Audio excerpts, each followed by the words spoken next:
So what was the Nintendo Switch's worst year? It cannot be 2017 because you had games like Breath of the Wild, Mario Odyssey, Mario Kart 8 Deluxe, and stuff like that.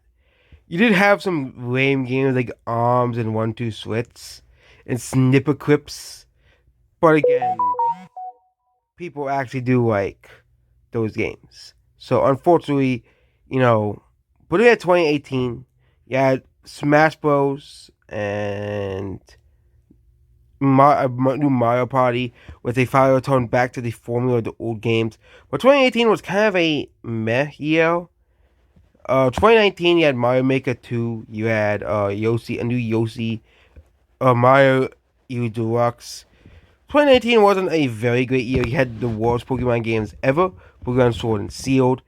You know, and Let's Go Pikachu and Let's Go Eevee, where they stuff Meltan and Melmetal down your throat.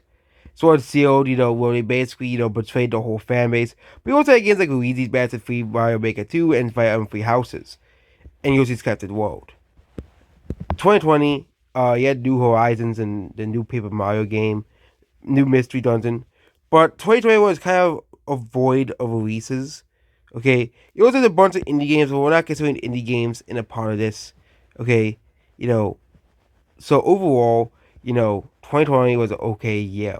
2021, you had some more iconic games like Metroid Dread. You had Mario 3D World, plus Bowser's Fury. You had Metopia come to the Switch. You had the confusing Bravely Default 2, which sold no copies because everybody thought Bravely Second was Bravely Default 2.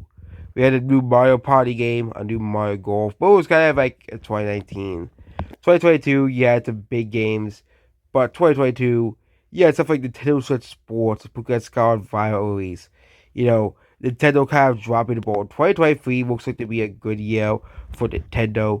You had Metroid Prime game remake, remastered. You had Tears of the Kingdom release, which, according to these people, is Breath of the Wild DLC. So of course of course they don't like Tears of the Kingdom, obviously, because Tears of the Kingdom is Breath of the Wild DLC, according to them.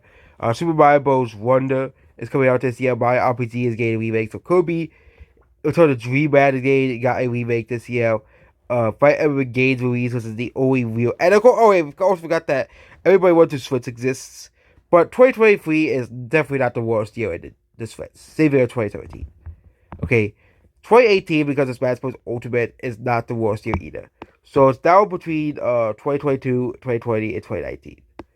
2022 had the big hitters, despite, some of these games not being that good. So it's not 2022 as much as people would want it to be 2022. Then we have 2019. 2019 was an okay year. I don't think 2019 is also one of the worst. I really think the worst year for the Nintendo Switch is for Nintendo was 2020. And that was mostly lack of new games. The lack of new games, really, really kind of hurt Nintendo. And that was mostly due to the pandemic.